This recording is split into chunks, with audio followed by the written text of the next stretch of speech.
എന്താ എന്താ ഉണ്ടായത്? റൂം തരാന്ന് പറഞ്ഞ എന്നെ ഇവിടെ പിടിച്ചിരുത്തിയിട്ട് റൂം തരുന്നില്ല. റൂം ഇല്ലെങ്കിൽ റൂമില്ലെന്ന് പറയണം. വെറുതെ ആളെ പിടിച്ചിരുത്തി മെനക്കെടുത്തത്. നിങ്ങളല്ലേ എന്നോട് റൂം കൊടുക്കാന്ന് പറഞ്ഞത്?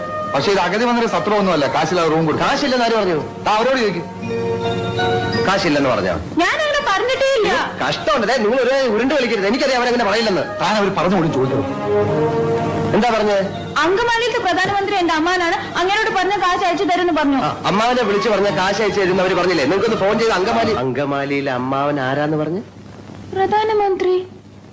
അപ്പൊ ഈ കഴുത പറയാ എന്റെ അമ്മാവന്റെ വകയല്ല ഈ ഹോട്ടലിന്. അപ്പൊ ഞാൻ ചോദിച്ചു നിന്റെ അമ്മാവന്റെ വകയാണോ ഈ ഹോട്ടലിന്? അപ്പൊ അവൻ എന്നെ എടീന്ന് വിളിച്ചു. ഞാൻ അവനെ പട്ടിനെ എന്റെ അടുത്ത് വന്ന് പറഞ്ഞു അവന്റെയാണ് ഈ ഹോട്ടലിന്. അപ്പൊ ഞാൻ അവന്റെ അപ്പുവിനെയും അമ്മുവിനെയും ഒക്കെ ചീത്ത പറഞ്ഞു. അവൻ പോലീസിനെ വിളിക്കുന്നു പറഞ്ഞപ്പോ ദാ അവിടെ ഇരിക്കുന്ന പൂച്ചട്ടി എടുത്ത് അവന്റെ തലയിൽ ഒറ്റ അടി വെച്ചു കൊടുത്തു. അവനെ ആസ്പത്രി കൊണ്ടുപോയി. ഞാൻ വേറെ ഒന്നും ചെയ്തില്ല, ഇത്രേ ചെയ്തുള്ളൂ. അതിനാണ് ഇവന്മാർ ഇങ്ങനെ ബഹളം വെക്കുന്നത്.